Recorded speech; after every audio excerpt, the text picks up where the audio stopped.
నమస్తే. Welcome to Kaiser News. So సంచలనం రేపిన అత్తాపూర్ యువతి కిడ్నాప్ కేసు చివరికి సుఖాంతమైంది. అండ్ పోలీసులు కూడా చాలా అలర్ట్ అయ్యి చుట్టుపక్కల ఉన్న పోలీస్ స్టేషన్ లో కూడా ఇన్ఫార్మ్ చేసి వాళ్ళని అలర్ట్ చేయడం జరిగింది యువతి కిడ్నాప్ అయిన సందర్భంలో. అండ్ చాలా దాదాపు దగ్గరున్న 5-6 పోలీస్ స్టేషన్లకు కూడా ఇన్ఫార్మ్ చేసినారు. ఆ 5-6 పోలీస్ స్టేషన్ లో కూడా ఎక్కడ యువతి కిడ్నాప్ అయినట్టు కంప్లైంట్ కూడా రాలేదని కూడా పోలీసులు మనకు చెప్పడం జరిగింది.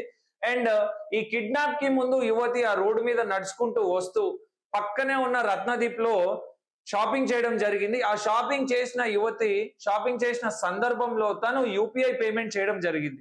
ఆ యూపీఐ ఐడి నంబర్ ని పట్టుకొని పోలీసులు అమ్మాయి లొకేషన్ ని ట్రేస్ చేయడం జరిగింది. చివరికి ఆ అమ్మాయి తన స్వగృహంలో మలక్పేటలో ఉంది అని చెప్పి కూడా పోలీసులు గుర్తించారు. అండ్ కొన్ని పోలీస్ బృందాలు అమ్మాయి వాళ్ళ ఇంటికి వెళ్లి అమ్మాయిని విచారించడం జరిగింది.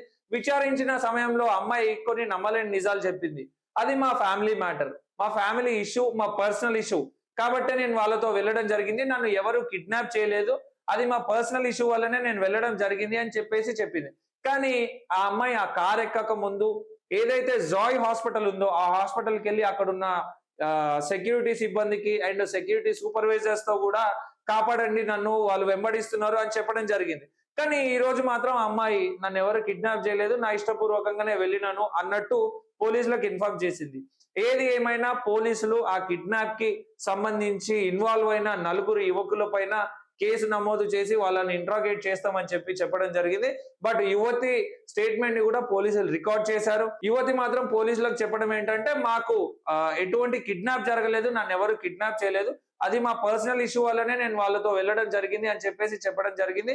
ఏది ఏమైనా కిడ్నాప్ కి గురైన యువతి ఎవరు, ఎక్కడుంది, అసలు ఆ అమ్మాయి ఏ పరిస్థితుల్లో ఉంది, ఏమైపోయింది అని చెప్పేసి కొన్ని క్వశ్చన్స్ కన్నిటికీ కూడా ఫుల్ స్టాప్ పెడుతూ ఆ అమ్మాయి సురక్షితంగా తన ఇంట్లో ఉండడం జరిగింది.